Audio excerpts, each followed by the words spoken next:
আমরা নাগরিক অধিকার টিভির পক্ষ থেকে কুড়িগ্রামের নাগেশ্বরী এক সংগঠকের সাক্ষাৎকার গ্রহণ করছি। আপনার নাম পরিচয় বলুন। আমার নাম মোহাম্মদ মফিজুল ইসলাম। নাগেশ্বরী কুড়িগ্রাম আমাদের বাসা। আমি নিজে একজন গণ অভ্যুত্থান বাংলাদেশের সংগঠক। আমার মাধ্যমে 15-20 জন সংগঠক আছে এবং তাদের মাধ্যমে সদস্য সংগ্রহ করা আছে। অনুস্বাক্ষরকারী অনুস্বাক্ষর সংগ্রহ করছেন কত? অনুস্বাক্ষরকারী আছে 15 থেকে 20,000 আমাদের পুরা সংগঠকের মাধ্যমে এবং আমার মাধ্যমে। তো আপনাকে অসংখ্য ধন্যবাদ। এই যে অহিংস গণঅভ্যুত্থান বাংলাদেশের পক্ষ থেকে আপনারা যে আইন প্রণয়নের দাবি জানাচ্ছেন সরকারের কাছে, সে আইনটি সম্পর্কে যেটুকু জানা যায় সেটা হচ্ছে দুর্নীতি বিরোধী বিশেষ আইন, অবৈধ অর্থ উদ্ধার গণমুখী বিনিয়োগ জাতীয় সংস্থা প্রণয়নের দাবি আপনাদের। তো এই আইন পাশ হলে আপনাদের কি সুবিধা হবে? সুবিধা হতো বিনা সুদে বিনা জামানতে আমরা একটা অর্থ পাবো। অর্থই পুঁজি নিয়ে আমরা ব্যবসা বাণিজ্য করব। আমাদের সাংসারিক আয় হবে। চলার পথে আমাদের একটা ভালো মানে পুঁজি থাকবে। আমরা এই লক্ষ্য নিয়েই তো এখানে কাজ করতেছি। এই আশা আকাঙ্ক্ষা নিয়েই আমরা এখানে চলাফেরা করতেছি, সরকারের সঙ্গে এই দাবি জানাইতেছি যে আমাদের এই টাকা পয়সা যেগুলো আছে এগুলো আমাদেরকে দিলে আমাদের ব্যবসা বাণিজ্য করতে পারবো।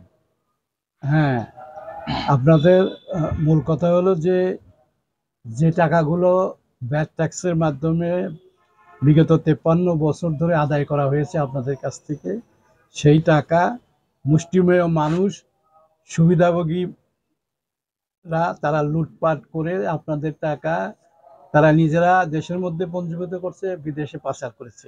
সেই টাকা উদ্ধার করে আপনারা বিনা সুদে বিনা জামানতে সহজ কিস্তিতে পুঁজি নেওয়ার জন্য আমরা আবেদন অনুস্বাক্ষর করছেন আইনের প্রতি। তো আপনারা কি জানেন যে সরকার ইতিমধ্যেই এই অবৈধ অর্থ উদ্ধার ও গণমুখী বিনিয়োগ জাতীয় সংস্থার আবেদনের প্রেক্ষিতে এই আইনের প্রণয়নের লক্ষ্যে দুর্নীতি বিরোধী বিশেষ আইন প্রণয়নের বিষয়ে নীতিগত সিদ্ধান্ত নিয়েছেন তাদের উপদেষ্টা পরিষদের সবাই। তো আপনাদের এই বিষয়ে সরকারের প্রতি কিছু দাবি আছে বলেন। দাবি তো সরকারের প্রতি আমাদের একটাই দাবি, আমাদের এই আইনটা তাড়াতাড়ি তারা পাশ করে দেব। দিলে আমরা যেন এই পাচারকৃত টাকা আমাদের অর্থটা ফিরে এনে আমাদের দেশের মানুষের কল্যাণের কাজে লাগাইতে পারি। সবার যেন আমাদের ভালো সুযোগ সুবিধা পায়, সবাই যেন ভালো এই অর্থ নিয়ে ব্যবসা বাণিজ্য করতে পারে। এদেশে তো অনেক মানুষ পুঁজিহীন হয়ে গেছে, পুঁজি নাই, অনেকেই ঋণগ্রস্ত হয়ে গেছে, ঋণগ্রস্ত হয়ে বাপের ভিটা বিক্রি করে ঢাকা বিভিন্ন জায়গায় যায় রিস্কে খাটে, রিস্কে চলাইতেছে।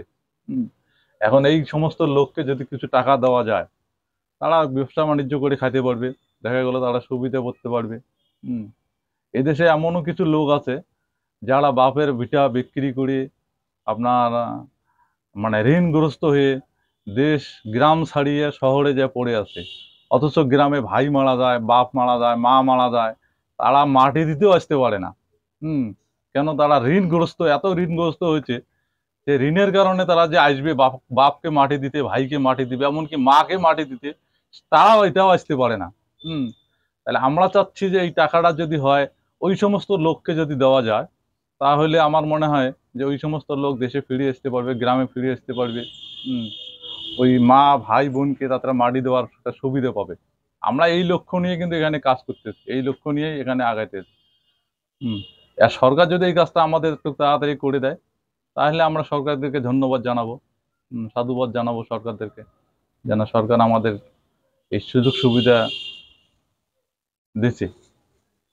আপনাকে অসংখ্য ধন্যবাদ। আপনি বাস্তব চিত্রটা তুলে ধরেছেন, গ্রাম এলাকার মানুষের যে দুর্দশা, সেই দুর্দশার যে সামাজিক চিত্র সেটি তুলে ধরেছেন। এজন্য আপনাকে অসংখ্য ধন্যবাদ নাগরিক অধিকার টিভির পক্ষ থেকে। এবং নাগরিক অধিকার সারা বাংলাদেশের নাগরিকদের অধিকার রক্ষার আন্দোলন সাথে তুলে ধরার জন্যই নাগরিক অধিকার টিভির জন্ম হয়েছে। এই ধারাবাহিক সাক্ষাৎকার যারা দেখবেন তারা বেশি বেশি করে লাইক দিবেন এবং শেয়ার দিয়ে সারা দেশবাসীকে জানাবেন, এটুকুই প্রত্যাশা করি। সবাইকে ধন্যবাদ, শুভেচ্ছা, খোদা হাফেজ।